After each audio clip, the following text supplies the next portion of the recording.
Presiden Amerika Serikat Donald Trump meresmikan pusat penahanan imigran terpadu Amerika Serikat yang berlokasi di negara bagian Florida. Pusat penahanan ini dijuluki Alligator Alcatraz dan dibangun dengan dana 450 juta dolar Amerika atau setara sekitar 7,3 triliun rupiah. Pemerintah Amerika Serikat membangun Alligator Alcatraz untuk menahan para pendatang yang tidak memiliki dokumen keimigrasian yang sah.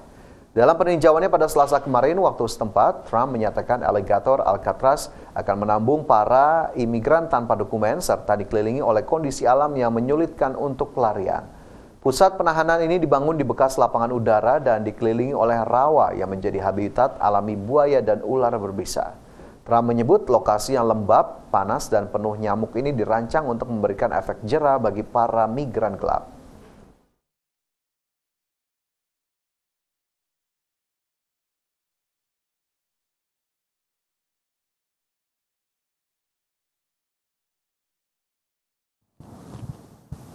Presiden Amerika Serikat Donald Trump kembali menegaskan tak akan memperpanjang jeda pemberlakuan kebijakan tarif resiprokal.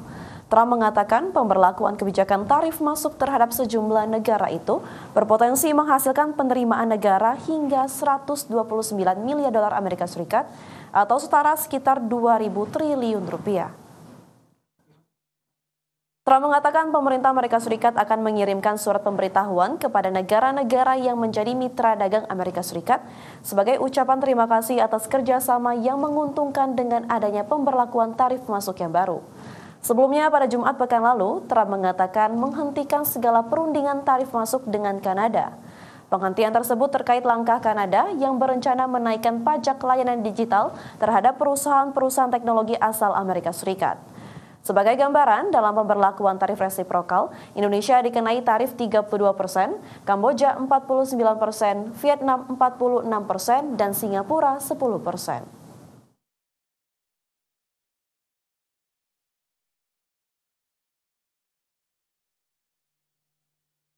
Pemirsa, Thailand kembali diterpa krisis politik setelah Perdana Menteri Paetongtarn Shinawatra dinonaktifkan Mahkamah Konstitusi. Ya, putusan ini terkait dugaan pelanggaran konstitusi dalam kasus pembicaraan bocor dengan Presiden Senat Kamboja.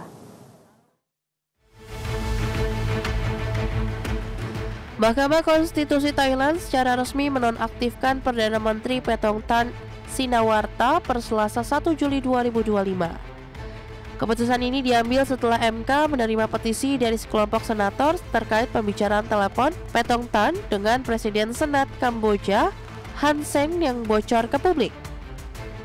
Percakapan tersebut dianggap merendahkan militer Thailand dan terlalu lunak terhadap Kamboja di tengah sengketa perbatasan kedua negara. Majelis Hakim memutuskan secara bulat untuk menerima petisi dan menonaktifkan Paetongtarn sementara hingga putusan akhir dijatuhkan.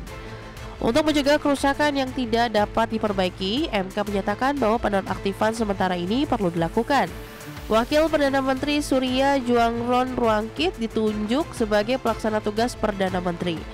Adapun Paetongtarn adalah putri mantan Perdana Menteri kontroversial Thaksin Shinawatra dan menjadi Perdana Menteri termuda kedua dalam sejarah Thailand.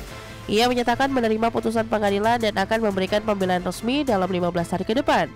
Krisis ini menjadi ujian terbesar dalam karir politiknya yang baru berjalan kurang dari 1 tahun sejak dilantik pada Agustus 2024.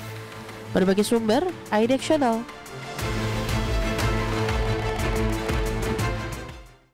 Masih bersama kami pemirsa, Kementerian Pertahanan Amerika Serikat akan menghentikan sementara pengiriman amunisi ke Ukraina. Rencana penghentian tersebut akan menambah kesulitan Ukraina dalam menghadapi Rusia.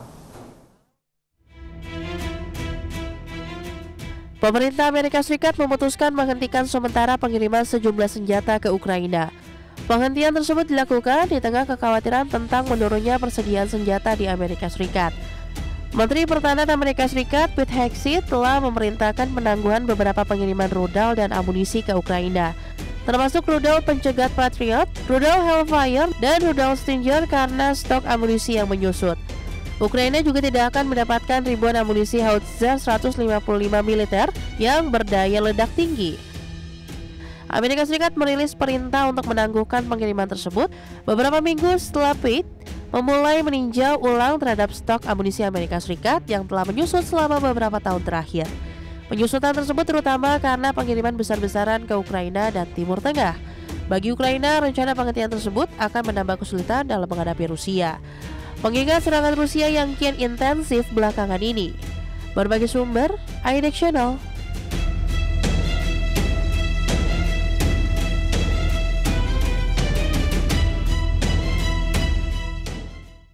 Presiden Amerika Serikat Donald Trump pada Selasa kemarin mengklaim Israel telah setuju dengan persyaratan untuk gencatan senjata selama 60 hari di jalur Gaza.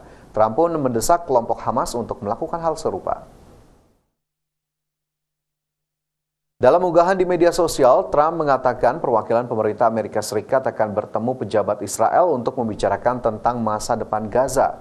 Pertemuan ini akan berlangsung menjelang kunjungan Perdana Menteri Benjamin Netanyahu ke Washington pada 7 Juli 2025.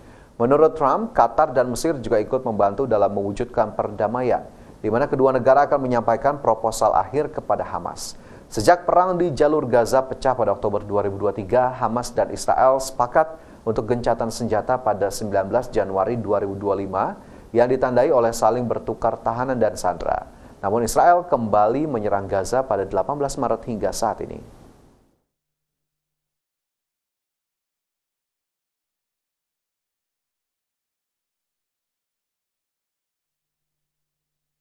Pemirsa, Presiden Amerika Serikat Donald Trump mengancam akan mendeportasi Elon Musk dan mencabut subsidi bisnisnya.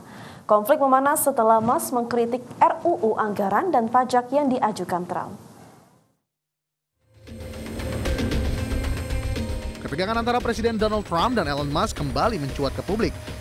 Trump mengancam akan mendeportasi Musk dan mencabut subsidi besar yang selama ini dinikmati Tesla dan SpaceX. Ini terjadi setelah Musk melontarkan kritik keras terhadap RUU anggaran dan pajak yang diusung pemerintahan Trump.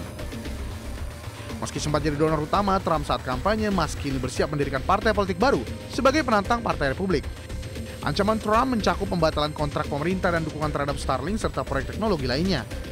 Saham Tesla pun tercatat anjlok 5% usai pernyataan keras Trump beredar. Adapun Trump menuding Musk menyerang RUU karena pemerintah membatalkan insentif untuk industri kendaraan listrik. Ia bahkan menyebut Musk bisa kembali ke Afrika Selatan jika bisnisnya kehilangan subsidi. Musk merespon dengan peringatan bahwa RUU anggaran justru dapat memperparah utang negara dan resiko keberangkutan. Berbagai sumber iNext Channel.